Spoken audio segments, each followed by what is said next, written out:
Hey, this is Christian Anschuetz. You've seen me before. I am back at you here talking Task Force Tribute and Project RELO. I often do the leadership and Cloud Wars discussions, and I'm doing something a little bit different now. And maybe you saw the first episode.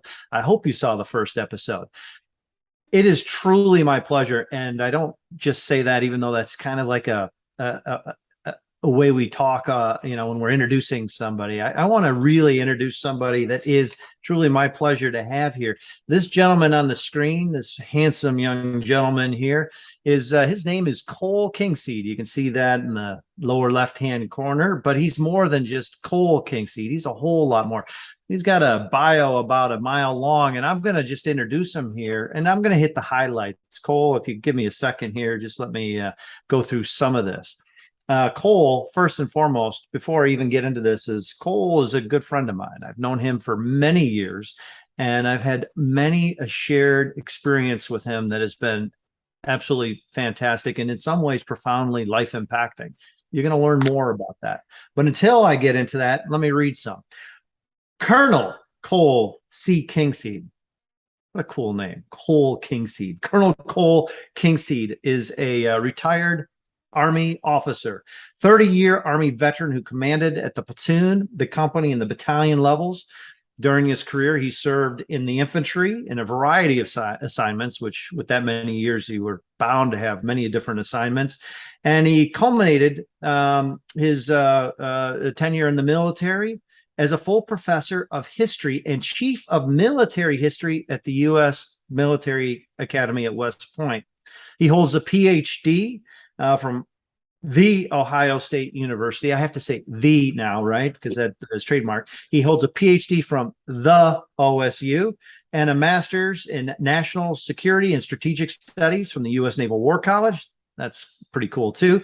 He is the author of Eisenhower and the Suez Crisis of 1956, the American Civil War from Omaha Beach to Dawson's Ridge, and a number of different ones. I could go down this list, but he also did Beyond the Band of Brothers. Regardless, and I could go on through all this lengthy set of introductions here. We're sitting in the presence of someone that knows the value of a good story, has lived a storied life, and knows and understands the value of stories, and actually has told them to great effect in any number of these books that I went through, and I didn't even hit them all. I'm going to stop there and just say the only other way I would introduce Colonel Cole Kingseed is, he is still reeling from the defeat OSU suffered at the hands of the Michigan Wolverines last year, and he's just hoping that that doesn't happen again. Cole, welcome to this discussion, and thanks for being here. This is rather unusual to have a Wolverine and a Buckeye together, but that's fine. And you better enjoy your victory last year, because it'll be one, and you won't have it again for another decade. But it's great seeing you again, Christian, as always. It is wonderful to talk about veterans. It is, and thank you for being here. And I know we're having a little fun about Michigan, Ohio State. Before we move on, the game is at OSU this year, right? Yes, it is, and that's big trouble for you.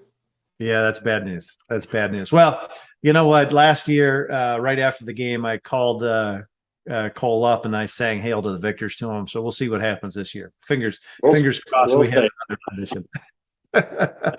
Hey, let me backtrack, and I said Cole's a dear friend of mine. Let me explain that a little bit. So, I didn't cover it in the bio, but one of the things that Cole did in this storied background. So he's an author. He's a professional student, if you will, a consummate self-developer, professional developer, and of course this retired military officer. And he taught history. So all these great things, but he also did a number of other fascinating things. And he created a company, and this company was about teaching battlefield leadership studies to corporate groups, so they could understand like what real leadership looks like and what it feels like, etc. And didn't do this in the classroom. Yeah, there was actually some classroom studies, right, Cole? But We did it on Omaha Beach. We did it on Utah Beach. We did it in Antietam. We did it at Gettysburg. These were battlefield studies, and probably no less than darn well almost 10 different times I did a week-long battlefield study with this gentleman in Normandy. A week long of going from the various points of what was one of the most historic battlefields of World War II, not maybe the most, but one of the most, and learned so much from him about the people, the men and women that participated in that conflict. And I want to start there. Cole, can you just talk a little bit about that company you started, and why did you start it, and what were the lessons that you were hoping to impart to the corporations and the management teams and leadership teams that you worked with? Oh, you know what, Christian? I had no idea what I was going to do after I departed the military in 2001. And I kind of fell into this. A couple of good friends of mine had been asked to go to Normandy with a small group of corporate leaders. They asked me to go just because I had known so many of the veterans of D-Day. And I'll tell you a little bit of the background of that later on. I came back, and I talked to my daughter at the time. I was a single parent. I said, I think I have found what I'm going to do for the remainder of my life. And that is to take leaders across the spectrum to battlefields. The focus not on what happened. Our focus was never about what happened, but why and how it happens. And to me, the best way to do that was to tell stories, stories of the veterans, and to impart to them the lessons learned, because I always felt that facts tell, but stories sell. The real question is what do you want to sell? And for me, I see these stories being able to empower other leaders, empower the general public, to humanize the women and the men who have paid the ultimate price for freedom. And it's, for example, I've been to Gettysburg, I think, with probably about 350 times, Normandy at least 40 times. And over the course of the last 2 decades, by telling stories, I was able to impart the importance of character-based leadership. How do you influence upwardly? How do you deal with ambiguity? That was the essence of what I was doing. And I always did it by stories. And it's, folks, if I could somehow impart upon you I would share it with you and paint this picture that my words just won't do justice to it. But I remember being on a bluff overlooking the landing area, and Cole had taken a knee, and he had put his hand in the dirt, and he's looking at this dirt as he pulls it up, and the dirt, it's sandy, but there's organic material, and it's just kind of falling through his fingers. And behind him you can see the landing areas, you can see the bunkers. There's a couple old German pillboxes, where there were machine guns or mortars.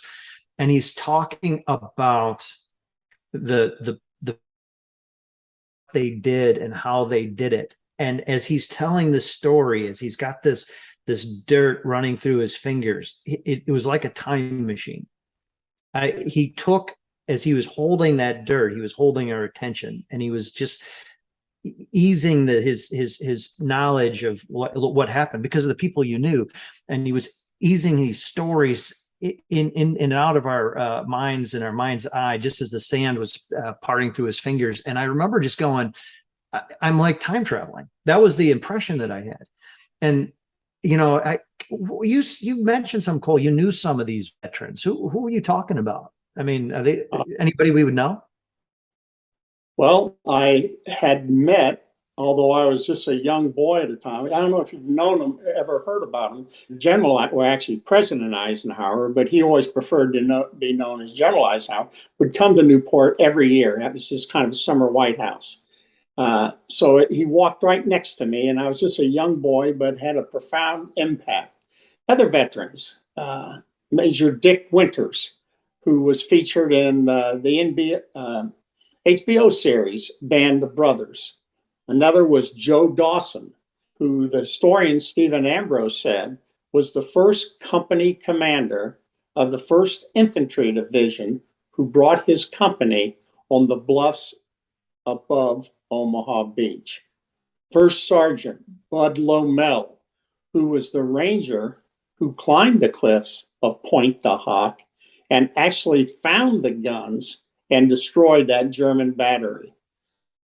And I had a great, he impacted me probably more than any other veteran, and that was General James Gavin, Jumpin' Jim Gavin. I had the opportunity to serve as kind of an unofficial aide when he visited the graduate students at Ohio State. I was a captain at the time, and I was assigned to be General Gavin's aide. And he talked to me about the importance of stories and talked to me about the love that he still had for the soldiers and the paratroopers of the 82nd Airborne. I say one other guy, Christian, if I may, and I met him so many times, and that is Lieutenant General Hal Moore, who was featured. He was featured by Mel Gibson. Those are the ones that really come to the forefront. Well, that's quite a list of who's who, and maybe if you're a military historian or military buff, those names all mean something to you. I personally know actually all of them, but that's because of our shared experience. But like Major Dick Winters, I think it was Colonel Dick Winters when he got out, Hal Moore in the We Were Soldiers Once and Young fame. These are great warriors whose stories have been told time and time again. Interestingly, if I could, just for a second to back up on that point, this task force tribute thing that this is in part about is an initiative to go out and capture more veteran stories, but particularly as they relate to more of our recent wars, the global war on terrorism, for example, or not for example, but specifically, we have an event, Cole, and lo and behold, who shows up but 2 family members of 2 different Band of Brothers. And this was amazing. So the one was the daughter of Buck Compton. So if you haven't seen Band of Brothers, folks, you should watch Band of Brothers. It's a great story, and there are so many lessons in there, and it's incredibly entertaining at the same time, profoundly impactful in many ways. And she was talking about her dad, and her dad was, she was saying at one of our events, and she was talking about how he felt, that Buck felt like, he was just doing his job, and he and his Easy Company should never have been glorified to the extent that they were, because there was so many others that were doing as much or just as, maybe even more, is actually what she said. And what he regretted was that those other stories weren't told, that they weren't captured and they weren't told. I want to pause on that and kind of throw that back to you. Does that sound like something maybe like one of those gentlemen would say? My thoughts on that, Christian, are simply like this. For the longest time, and I think it's the same with our current veterans who have had the combat experience, most of them view it as there's a job to be done, but they do it really for the soldiers on their left and right. My father was the exact same thing. My dad was a sailor on the USS McDonough on December 7th, 1941. Dad never talked about the attack on Pearl Harbor for well over 30 years. I happened to be stationed at Schofield Barracks in 1974, and Dad and Mom came to visit me, and I took him to Pearl Harbor. It was the first time that he had been back, and he told me about his stories. And then by 1995, really at the end of the 50-year anniversary of World War II, the story started to come out. And I wondered why, and I asked Dad why. He goes, they don't talk about it now. And this is when Tom Brokaw was talking about the greatest generation. This is when Stephen Ambrose is writing Band of Brothers and his other book on D-Day and Citizen Soldiers. But they did not talk about it to glorify themselves, but their buddies were dying at a rapid rate. So they began talking about because they wanted their buddies' stories to be told. And that's exactly what you're talking about. It's the same thing, with Band of Brothers. And when I interviewed Joe Dawson, when I wrote the book on that, it says, you realize, of course, there'll be a number of other company commanders and companies in the 1st Infantry Divisions. And why are you getting all the glory? Because we did the exact same thing. So it is incumbent upon us, the current generation, is to tell all the stories as much as possible. Because you know what? The courage, the sacrifice, it makes no difference in what unit in which you served, because they were all great soldiers, sailors, Marines, and airmen. My feeling on that, Christian, is this: the bonds that bring those who serve in uniform transcend generations and sometimes nationalities. For example, Dick Winters was old enough to be my father. He's my father's generation. I never viewed to him. Someone asked me, said, well, was he a father figure? No, he's a brother figure, or he could have been a sister figure on that, because that bonds goes far beyond generations. So it's incumbent upon all of us to make sure those other stories are being told. Well, and that really speaks to what we were doing with Task Force Tribute. So if you didn't follow our first show on the subject, we just covered 1 mile for every service member lost since 9/11, and that's sadly, it was over 7,000 miles. We did it in 22 days. Two very symbolic numbers, 7,054 and 22 days.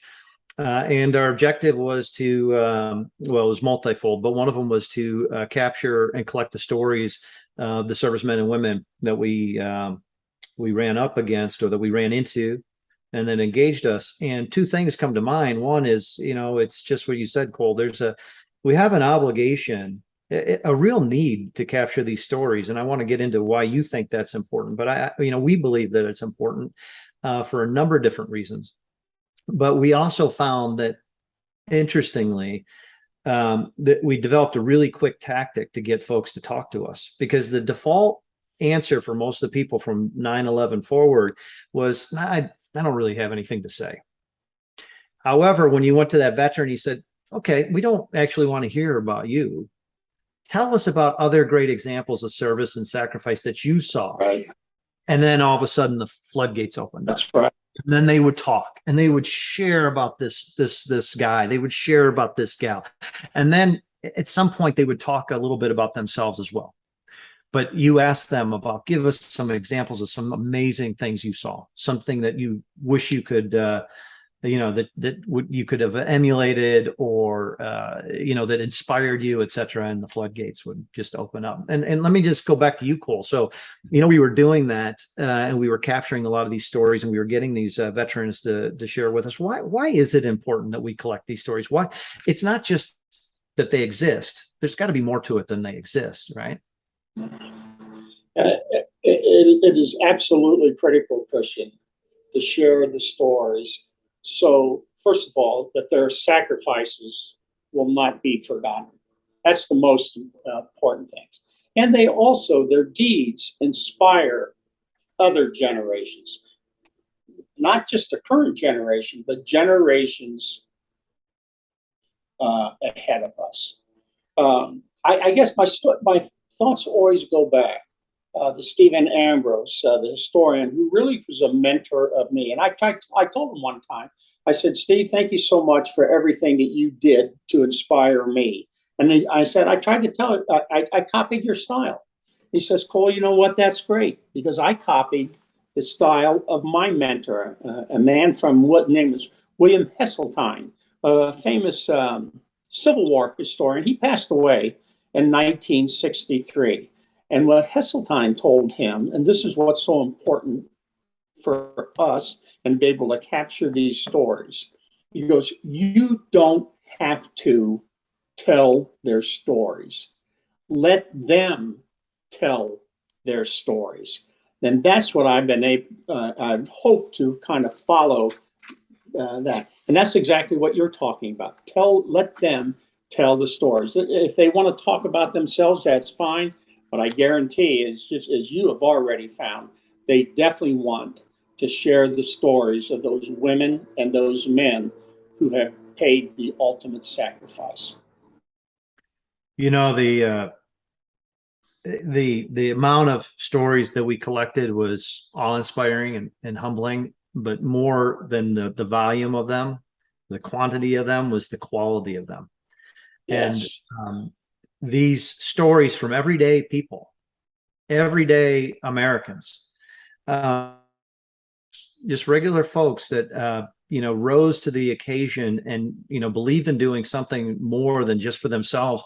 It is inspiring, and I will just to add an exclamation point, if I may, Cole, to that point you made, that these stories are important because they can inspire us. I think there's so much truth to that. And in a day and an age, and what I'm about to say is probably controversial. I don't care. It is what it is. We need probably less, influencers, if you will, that are about dancing around in bikinis. And I think these would make for, in many cases, better influencers than the ones we kind of gobble up on social media and whatnot. Our existence here hasn't been just about ourselves, but our existence on this planet is also about doing something more for our families. Everybody, thank you so much, Cole. Such a pleasure. I love the interaction. Thank you for sharing all these different stories and perspectives. Thanks for talking. I can't thank you enough, and I really appreciate you being here. Christian, it's always an honor and a pleasure to see you. It's the friendship, honor, commitment